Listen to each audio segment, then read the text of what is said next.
Mewabahnya kembali penyakit mulut dan kuku di Magetan membuat DPRD Jawa Timur bersama dinas terkait melakukan sidak ke pasar hewan Parang. Dewan ingin melihat situasi di lapangan dan mendorong penanganan yang lebih menyeluruh. Rombongan DPRD Jawa Timur bersama Disnakan Jatim, Disnakan Magetan, BPBD Jatim, BPBD Magetan, dan Komisi B DPRD Magetan melakukan inspeksi mendadak ke pasar hewan Parang Magetan.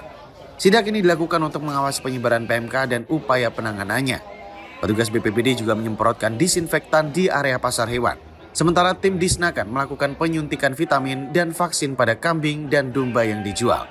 Saat sidak, tidak ada sapi yang dijual di pasar.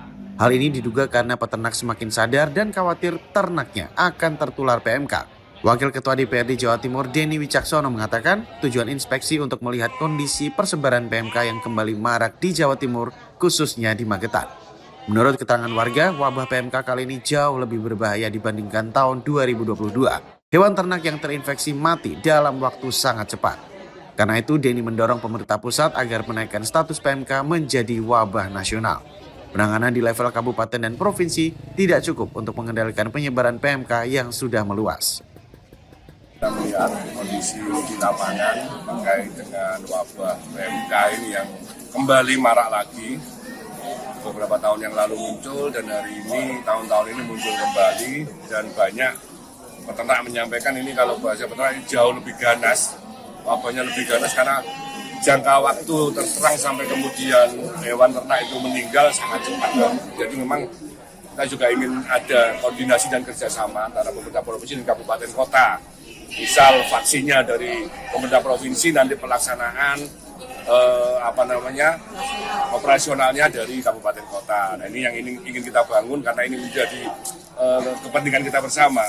Dan ini kita ingin naikkan statusnya dengan juga mendorong. Jadi ini kalau ini kerja penanganan ini hanya dari kabupaten, kota, dan provinsi saja memang akan sulit pengendaliannya. Kita tidak bisa kemudian mengendalikan hewan-hewan ternak dari provinsi lain. Jadi kami terus terang mendorong juga untuk pemerintah pusat kembali menaikkan status PMK ini menjadi wabah sehingga penanganannya bisa menyeluruh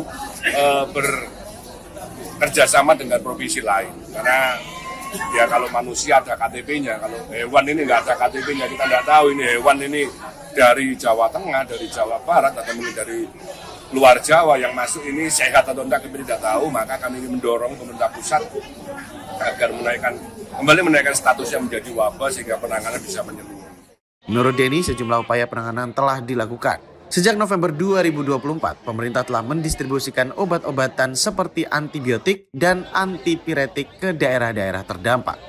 Sebulan berselang, vaksin Pusvetma sebanyak 12.500 dosis telah didistribusikan ke kabupaten kota di Jawa Timur.